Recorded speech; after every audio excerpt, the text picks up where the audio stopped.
2023년 KB금융지수회사의 한국 반려동물 보고서에 따르면요, 대한민국에서 반려동물을 기르는 보호자 인구는요 약 1262만 명으로 집계됐고요, 반려가구 수는요 552만 가구로요, 수치상 4가구 중 1가구 이상이 반려동물을 키우고 있는 것으로 나타났습니다. 반려동물을 키우는 사람들이 늘어남에 따라서 반려동물을 키우지 않는 이웃과의 분쟁은 물론이고요, 동물견과의 분쟁 등 다양한 법적 분쟁의 건수도 늘어나고 있고요, 또한 그 유형 역시 다양해지고 있다고 합니다. 저는 수의사 윤쌤이고요. 오늘은요, 강아지를 키우는 분들이 알아야 하는 몇 가지 법률 분쟁의 유형과 그 대응 방법에 대한 이야기를 한번 해보도록 하겠습니다.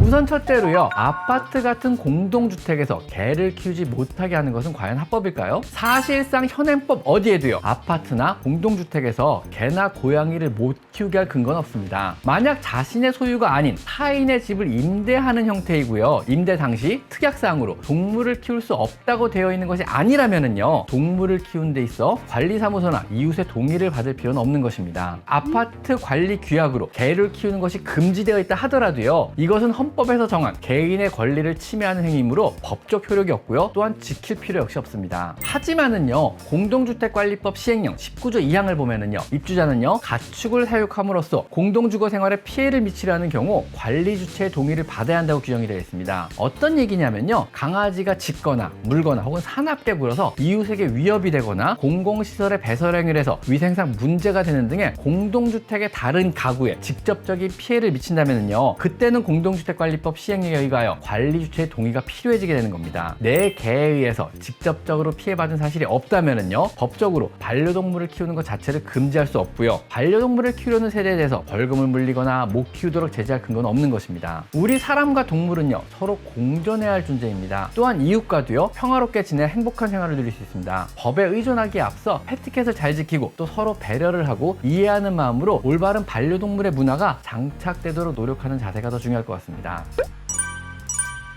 두 번째로요, 강아지도 과연 초상권이 있을까요? 초상권은요, 사람이 갖는 인격권에 해당합니다. 개는요, 아직 법적으로 물건으로 취급되어 권리 주체가 될 수 없기 때문에 초상권은 없습니다. 다른 사람의 동물을 찍는 것은요, 법적으로 문제가 안 되는 것입니다. 그럼 다른 사람의 동물을 허락 없이 찍어서요, 동물병원의 홍보 같은 상업적 목적으로 사용하는 것은 가능할까요? 동물은요, 소유주의 소유물에 해당하므로 강아지 보호자는요, 그 소유권에 대해 독점적 사용과 수익권을 주장할 수 있다고 합니다. 타인이 허락 없이 동물의 사진을 촬영한 뒤에 수익을 목적으로 사용할 경우 불법행위에 해당합니다. 그럼 만약에요, 누군가가 허락 없이요 내 SNS에 올린 강아지 사진을 퍼가서 자신의 SNS에 올리는 것은 합법일까요? 타인이 찍은 사진을요 무단으로 SNS에 올리거나 상업적으로 이용한다면요, 이것은 초상권 이전에 저작권법 위반에 해당하는 사항입니다. 당연히 안 됩니다.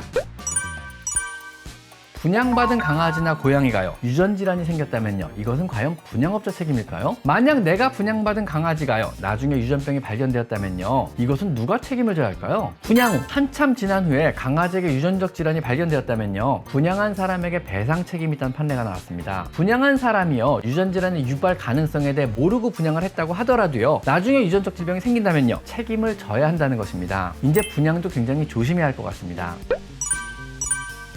그리고 또 만약에요, 사고 등에 의해서 강아지가 다쳐서요 배상 책임이 발생했다면요, 어디까지 책임을 져야 하는 걸까요? 이건 책임의 범위가 중요한데요, 예를 들면요, 사람이 다친 문제라면요 당연히 모든 치료비용, 즉 보상이 따르나 법적으로 물건의 지위를 갖는 동물은 조금 얘기가 다릅니다. 자동차를 수리를 해야 하는데 수리비가 차의 가격보다 비싸다면요, 차의 현재 가치만 계산하여 지불하는 건지 수리비 일체를 부담해야 되는 건지 이에 대한 문제인 것입니다. 여기에는 재밌게도 이미 대법원 판례가 존재하는데 반려견 등의 경우처럼 소유자가 정신적인 유대와 또 애정을 나누는 대상에게 상해가 발생할 경우 보통의 물건과 달리 그 교환 가격보다 높은 치료비용을 지출하고 치료할 수밖에 없는 경우에 해당한다라고 명시하여 강아지의 가치보다 높은 치료비용을 인정하였습니다. 비록 물건이지만은요, 우리 사람과의 유대와 생명권에 대한 어느 정도의 법적 지위를 확인해준 이런 판례라고 할 수 있습니다. 이제 강아지를 다치게 하고 객값만 물어준다는 식의 주장은요 더 이상 가능하지 않은 이런 시대가 된 것입니다. 그럼 또 요즘에 종종 문제가 되는 건데요. 수의사가 진료기록부 발급을 거절하는 것은 합법일까요? 보험 때문이거나 혹은 병원을 옮겨야 할 경우 혹은 동물병원과 보호자 간의 법적 다툼이 생겨서 진료기록부가 필요할 때 문제가 종종 생기고 있습니다. 현행법상 동물병원에서 수의사가 진료기록부를 발급할 법적 의무는 없습니다. 보호자가 요청을 하더라도요, 동물병원에서 발급을 거절하는 것은 사실상 불법은 아닙니다. 현재 이 문제는요, 동물병원 진료기록부 발급 의무화란 이름으로 국회에 발의가 되어 있는 상태입니다. 문제의 핵심은요, 알 권리, 보호자로서 내 강아지의 진료 내용과 경과 등에 대해서 알아야 한다는 것과 돈을 내고 진료를 받았다면 진료 내용에 대한 구체적인 자료를 받는 것은 계약법상 당연하다는 논리와 약품들을 일반인들이 약국에서 쉽게 구할 수 있는 현실에서 진료기록부가 무분별하게 노출이 된다면 자가진료나 약물의 오남용으로 강아지의 건강을 해칠 수 있다는 이런 논리가 대립 중인 것입니다. 진료기록부의 발급을 의무화하기 이전에요, 자가진료나 약물의 무분별한 구매에 대한 법적 정비를 먼저 해야 한다는 것입니다. 제 개인적으로는요, 설명의 의무나 소비자의 알 권리 같은 것들은요, 거스를 수 없는 시대적인 커다란 흐름이라고 생각합니다. 하지만 진료 현장에서의 우려 목소리 역시 귀를 기울여서 법이 잘 정비되었으면 좋겠습니다. 오늘은요, 강아지를 키우면서 우리가 알아야 할 몇 가지 법 이야기를 한번 해봤습니다. 자, 오늘은 여기까지 강아지 상담소였습니다. 감사합니다.